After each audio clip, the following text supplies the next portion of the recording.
Política en Corto es el espacio de diálogo en donde convergen los principales actores de la vida pública del país y del Estado de México, conducido por el periodista José Alam Chávez, quien aborda los temas coyunturales que usted debe conocer.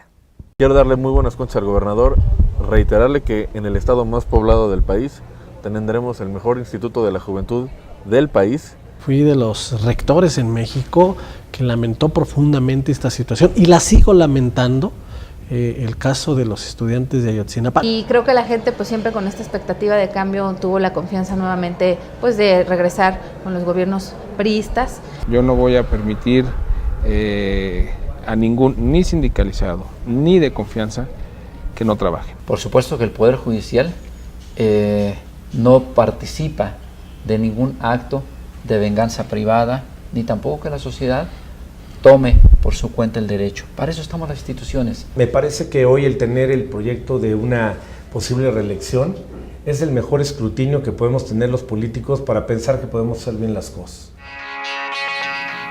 Senador, pues muchas gracias por recibirnos aquí en su oficina en el Senado de la República, un personaje que ha visto el desarrollo político nacional, el primer gobernador de Acción Nacional en Baja California. También le tocó vivir aquella experiencia en la que matan al candidato presidencial del PRI, Luis Donaldo Colosio, una serie de cuestiones políticas que se vieron en el país.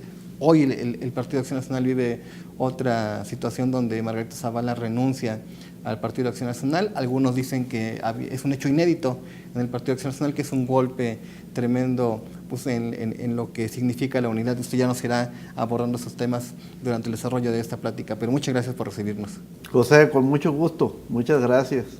Y bueno, en primer lugar que nos platicara, se ha hablado mucho de esta renuncia de Margarita Zavala. Usted hizo algún pronunciamiento en Twitter, una palabra que ahí fue criticado, que usted también defendió, que no se refirió concretamente a Margarita Zavala, cuando señalaba que esto pues significaba que se fuera a salir a la PUS del Partido de Acción Nacional. Esto ha generado mucha controversia. ¿Qué fue lo que quiso decir, senador? Bueno, la evolución política nacional sin duda también ha afectado la vida interna del PAN. Yo que resulté electo en el año 89, pues he vivido las fases de haber llegado a los triunfos electorales a ese nivel de gobernadores y luego de presidentes de la República, y cómo los intereses del poder se van cobrando importancia dentro de las distintas dinámicas políticas naturales de un partido. Y en este caso, Acción Nacional, que nace con una propuesta moderna, ciudadana, democrática, cuando empieza a ganar, pues se ve pues muy rebasado por asuntos de intereses de grupos de personas que llegan naturalmente buscando oportunidades para sí, pero no realmente en el marco de las convicciones, de la filosofía política, etc. Precisamente a lo largo del tiempo ha habido otros asuntos internos en Acción Nacional de carácter ideológico, pero con Margarita Zavala de Calderón tiene que ver con intereses por el poder, y eso pues ha traído situaciones muy difíciles, pero que tienen que ver con una élite del mismo PAN, una élite que viene de la historia tradicional en el PAN, pero que va cobrando fuerza con los intereses y luego se ve exponenciado con la presidencia de la República de Felipe Calderón. Y esto aviene ahora en el 2012, cuando se forman las nuevas legislaturas y llega el presidente Peña Nieto. Los plurinominales empujados o promovidos por el señor Calderón actúan como agentes de intereses del PRI dentro del grupo parlamentario de Acción Nacional, y empieza a descomponer las cosas. Luego viene la avenida en agosto del 2015, cuando la señora Margarita declara que ella aspira a ser candidato a presidente de la República, pero que lo habrá de hacer con o sin el PAN.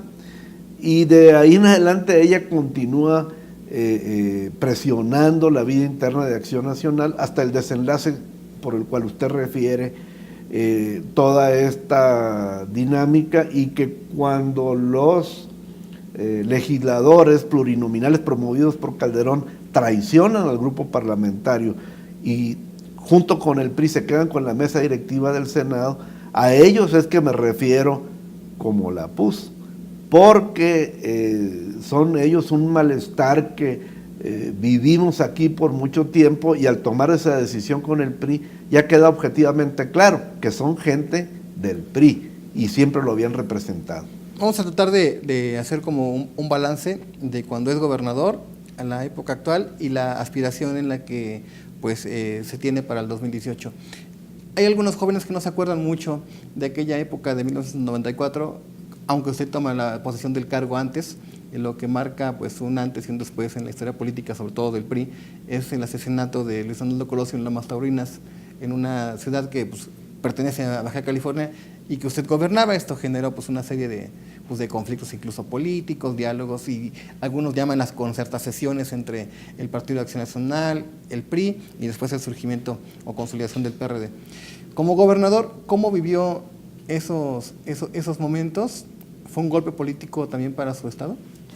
Pues en el año 88 empiezan realmente las raíces de la situación política nacional hoy hacia la elección presidencial del 2018. En aquel entonces se desgaja el PRI y el señor Cuauhtémoc Cárdenas pues representa un frente democrático y gana en muchas entidades del país. Probablemente ganó la presidencia de la República. Lo que yo sé, porque en ese momento era alcalde, es de que efectivamente el señor Cárdenas ganó la presidencia de la República en la elección del estado de Baja California. Así que, preocupado el PAN por la gobernabilidad nacional, celebra muchas pláticas, muchas de ellas, lideradas, claro, por don Luis Álvarez, presidente del PAN en aquel entonces, y acompañado por Diego Fernández de Ceballos. Y a esa época le empiezan a denominar la de la concertación. Yo gano la elección de gobernador en el año 89 y muchos dicen que fue una concesión porque se le otorgaba este asunto de gobernabilidad al PRI de Salinas de Gortari. Mas, sin embargo, yo siempre he expresado que la gente de Baja California votó por Ernesto Rufo. Yo conté con las actas, fueron certificadas y hubo testimonios hasta internacionales. De manera de que me ha tocado vivir todos estos asuntos intensos de la política, y este asunto de Carlos Salinas en el 88 provocó enconadas diferencias dentro del PRI. Yo no sé, aparte de esta etapa de concertación del PAN con el PRI, qué pasó adentro del PRI. Pero la lamentable muerte o asesinato del candidato Colosio del PRI no puede sustraerse de esos debates internos del PRI. Claro, lamentablemente pasó en mi estado, claro, en Baja California. Y yo ya había notado situaciones anómalas en el comportamiento del PRI de Baja California. Por eso es que cuando llegó el candidato, a pesar de que me habían pedido que no hubiera presencia de policías bajacalifornianos, pues el alcalde y yo infiltramos policías estatales y municipales. Y entonces tuvimos datos de la investigación que forzosamente aclararon muchos aspectos, entre otros que no había tenido nada que ver Baja California y sus autoridades en el lamentable desenlace. Así que esa parte pues es sin duda uno de los asuntos que separan al PRI y lo han debilitado. Luego explica por qué entonces gana Acción Nacional por primera vez la presidencia de la República con Fox en el 2000, pero luego se dan acuerdos con un PRI debilitado en el 2006, de donde resulta Felipe Calderón. Precisamente iba para allá, pasa el 1994, del 94 al 2000, pues el llamado voto del miedo, a favor de Ernesto Zedillo Ponce de León como presidente de la República. Viene la alternancia, aunque con este antecedente de los diálogos entre el PRI, el PAN, las concertaciones que ya abordamos. Se da un fenómeno en el país, el efecto Fox. Gana con el respaldo del PAN, un personaje que no era un militante con una 100% identificado con el PAN, pero esto también lastima al Partido Acción Nacional. Hay alternancia, pero el Partido Acción Nacional pues como que empieza a perder la esencia que lo formó. ¿Está de acuerdo con esto? Es que el señor Fox fue un fenómeno que le pasó al PAN. Que quiere decir, él viene al PAN invitado en aquellas razones de 1988 por Manuel Cloutier, y es entonces que viene a ser diputado federal en ese año, y luego entonces empieza a convivir en la razón interna de la avenida institucional del PAN. Pero él mismo entonces se adelanta allá por el año 98 a empezar a hacer su campaña por la presidencia de la República sin respetar los tiempos y los procedimientos internos de Acción Nacional. Entonces, pues tiene una gran popularidad y rebasa o avasalla al mismo PAN. Y llega de candidato y todo el mundo vimos que tenía popularidad y dijimos, bueno, pues hay que dejarlo ser. Claro. Pero tenía pues su propio estilo, ¿no? Y esto empezó a, de alguna manera, provocar presión a la vida normal del PAN. Luego el mismo señor Fox, con su estilo personal, fue de alguna manera tensionando la relación del presidente de la República con el representante de la Ciudad de México, que era López Obrador.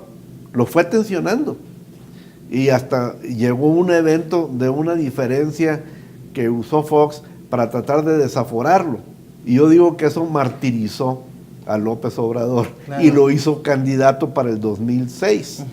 Ya después del tramo 2006 al 2012, cuando Felipe Calderón gana la candidatura al interior de su partido, a Santiago Krill Miranda, que era secretario de Gobernación de Vicente Fox, y que a pesar de todo el respaldo presidencial, pues no logra la nominación. Llega, digamos que legitimado Calderón como candidato, gana la candidatura, aunque también hay acusaciones de que fue respaldado por gobernadores del PRI, con la consigna de que no llegara a la presidencia de la República Andrés Manuel López Obrador.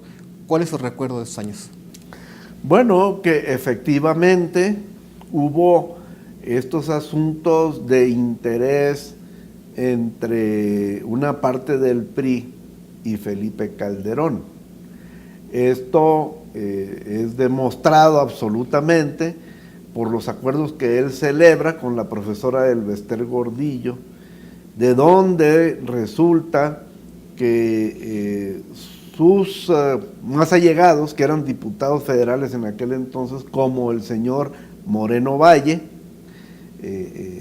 se traspasa a una elección conjunta con el PAN a través del Verde Ecologista, y luego se incorpora al PAN.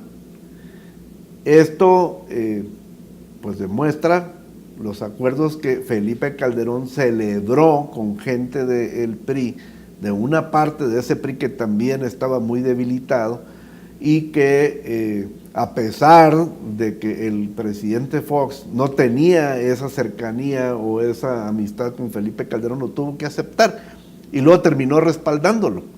Así es entonces como el señor Calderón llega a la presidencia de la República con una diferencia muy pequeña de votos a su favor y empieza a formar gobierno, pero curiosamente incluye a personas que tenían filiación con el PRI.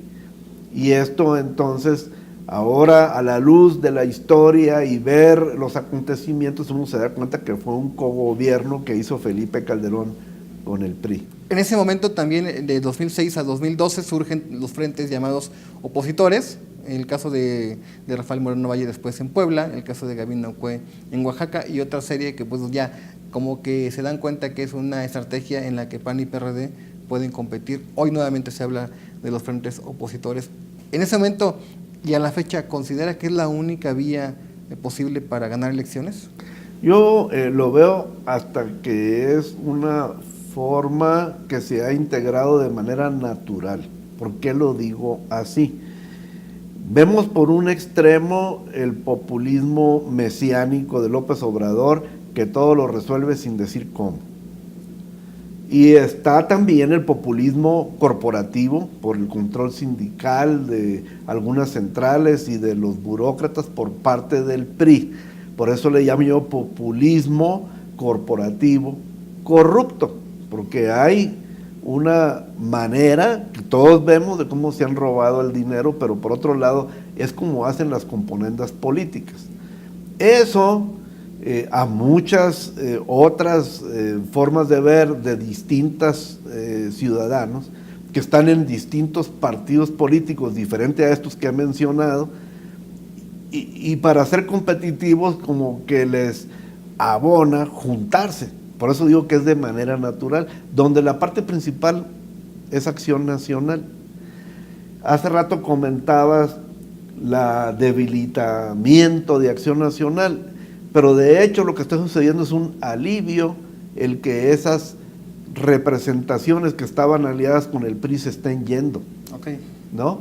Y esto entonces está dejando a un PAN libre que puede entonces, sin intromisiones de intereses del PRI, colaborar de una manera mucho más sana con el PRD, con Movimiento Ciudadano, y quien se adhiera. También puede haber algunas candidaturas independientes que finalmente resuelvan adherirse al frente, porque la naturaleza es ciudadana, por eso se llama Frente Ciudadano por México, porque no pretendemos imponer ninguna filosofía política de ninguno de los integrantes, sino crear un marco político donde instalemos por primera vez la razón del ciudadano como el eje central y no el poder y la corrupción como ha sido. Es por ello entonces que la transparencia y la participación ciudadana pueden ser el paradigma envolvente. Creo que así va a ser concluido en las propuestas que de forma de gobierno en coalición van a ser presentadas dentro de ese marco, y no el ideológico de cada quien, sino el paradigmático, el nuevo marco político, el nuevo sistema político para México, que tiene que ver con transparencia, participación ciudadana y respeto a las instituciones. Y es el contexto de este Frente Ciudadano por México que han impulsado en primer orden el Partido de Acción Nacional, el Partido de la Revolución Democrática, después se sumó Movimiento Ciudadano, ha manifestado también su intención el Partido Nueva Alianza.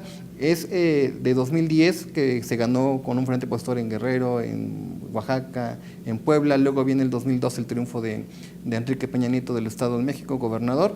También se dice con el respaldo de algunos panistas. De 2012 a la fecha han pasado una serie de circunstancias en las que también la oposición al PRI ha ganado gobernaturas con este ejercicio de frentes entre PAN y PRD. En este contexto también se menciona diferentes ya personajes con la posibilidad de competir por la candidatura presidencial. En este caso se le menciona a usted. ¿Por qué pues ese interés de ser candidato presidencial? Bueno, yo creo que todo eso es fruto de mi trayectoria. Yo aparezco en la vida profesional como empresario, estudié eso, administración de empresas, pero pronto me di cuenta que los problemas políticos nacionales son la rémora que nos impide y no podemos crecer. Y así, diciéndolo, me hicieron representante de muchas cámaras empresariales y luego me invita al Partido Acción Nacional, resulto entonces electo alcalde, luego gobernador, luego soy el representante presidencial en la frontera entre los Estados Unidos, ahora senador. Todas han sido elecciones que las he ganado afuera, yo nunca he sido plurinominal. Claro. Y en esto pues he acumulado mucha experiencia. Y eso es lo que provocó que algunas personas ahora en las redes empezaran a decir, bueno, ¿y por qué Rufo no es tomado en cuenta. Empezaron a hacerme la pregunta y yo dije, pues yo soy mexicano, ciudadano, y siempre he llevado pues ese compromiso de responsabilidad cívica. Es pesado, es difícil, pero pues también he sido uno de los pocos que ha desarrollado pues tanta experiencia en estas cosas. Así que yo he dicho, bueno, si hay una mayoría de personas que quiere, pues yo estoy dispuesto en ese marco. No coincide con esas opiniones en las que señalan que hay desventaja frente a la posición de Ricardo Anaya Cortés, el presidente nacional del PAN, pues que dicen que ya hay un acuerdo en que él sería el candidato presidencial, Alejandra Barrales candidata del Frente a la Ciudad de México. Entonces, en ese contexto, otros aspirantes dicen que hay desventajas. ¿Usted no lo considera así? Pues es que se vale especular, ¿no? Todo el mundo tomamos café en las mañanas y calculamos cosas y se habla de muchas cosas. Pues yo no sé si eso sea cierto o no. Lo que sí sé y reconozco es de que es la opinión pública la que debe de valorar y el Frente le debe de prestar los medios para que la opinión llegue a ser la que en forma consonante defina quién puede ser el candidato o candidata. ¿Mediante qué método? ¿Cuál método sería el idóneo para definir un candidato de este frente? Pues miren, ya he visto yo tanto que pienso la trayectoria de vida de cada quien es un testimonio que no se puede manipular ni cambiar. Lo que has hecho, lo has hecho bien o mal y es sujeto de opinión. Tienes un currículum porque pues, has trabajado aquí, allá, estudiaste, lograste reconocimientos o no, en fin, todo eso es calificable de una manera objetiva. Así que yo creo que hay que seguir trayectorias y currículums. Y luego preguntarle a las personas que han tenido vida cercana con esos personajes para que nos digan de su carácter. Porque hay algunos que son muy afables y tratan muy bien a las personas, otros son autoritarios y absolutos, y esa es su personalidad. Y eso pues no será culpa de ellos, porque nuestros padres nos dan el ADN, mas sin embargo, llegar a tener el timón del país, el que habrá de conducir las decisiones más importantes, pues tienes que tener una personalidad equilibrada, con un buen proyecto y claro, con un currículum que te respalde y una trayectoria. Y eso es opinable, puede ser consultado. Senador, pues para ir terminando la charla, que bien le agradecemos, dos elementos en el escenario político nacional. Por un lado, el grupo de Felipe Calderón con los senadores actualmente del PAN, respaldando de alguna manera a Margarita Zavala, ella ya fuera del partido, preparándose como independiente, también con la amenaza de participar como aspirante dentro del propio Frente Ciudadano. Y por otro lado, otro personaje conocido por usted, Vicente Fox Quesada, exgobernador de Guanajuato, que representó en otro momento como esa entidad, como al panismo tradicional del albiazul. Reciben a José Antonio Meade Curibreña, secretario de Hacienda y Crédito Público, que también trabajó en gobiernos del PAN en la materia, fue secretario de Desarrollo Social. De hecho, pareciera que ya hay como una serie de aspectos alineados para favorecer a Meade. ¿Cuál es su opinión? Bueno, que precisamente por lo que hemos venido ya platicando, José, desde el 2006 hubo un entendimiento. Ahora entonces, pues no es de sorprender que el señor Fox haya opinado a favor de Peña Nieto en el 2012 y pues no favoreció, no apoyó a Josefina Vázquez Mota. Lo mismo hizo el presidente Calderón, que no apoya a Josefina Vázquez Mota para la presidencia de la República, pues en esta elección pasada del 2012. Y yo creo que todo eso es fruto de los acuerdos políticos, de la gobernabilidad, de la concertación, pero que a partir del 2006 yo le he dado a llamar los acuerdos del PRIAN, PRI y Acción Nacional de aquel entonces. Esto es lo que por consecuencia está afectando lo que viene del 2018. Sin embargo, Acción Nacional se ha liberado de esas presiones internas Afortunadamente nos empezamos a sentir aliviados de eso y nos estamos concentrando en el Frente Ciudadano por México. Eso yo creo que es lo más importante que debemos atender y hacerlo de la mejor manera posible. Hace rato me preguntaste cómo se va a seleccionar al candidato o candidata del Frente, porque tenemos que efectivamente, aparte de la atención que ya se logró por el público hacia el Frente, hacerlo bien para lograr su confianza, porque sí hay la probabilidad política de ganar las elecciones del 2018 a través del Frente Ciudadano, y esto habrá de entonces traer pues la posibilidad, y tendremos que los mexicanos construir al nuevo sistema político fundado en la transparencia y los desempeños y las trayectorias y lo verdaderamente moderno, que es lo democrático y no lo impuesto. Vamos a ver, es la lucha por la evolución política nacional. Senador, ¿qué le parece si terminamos esta charla con 5 preguntas? Así yo le digo una palabra y usted me dice lo primero que se le viene a la mente. Claro. Colosio. Fallecimiento lamentable. Margarita Zavala. Toda una tragedia en una carrera política. Carlos Castillo Peraza. Un hombre admirable. Presidencia de la República.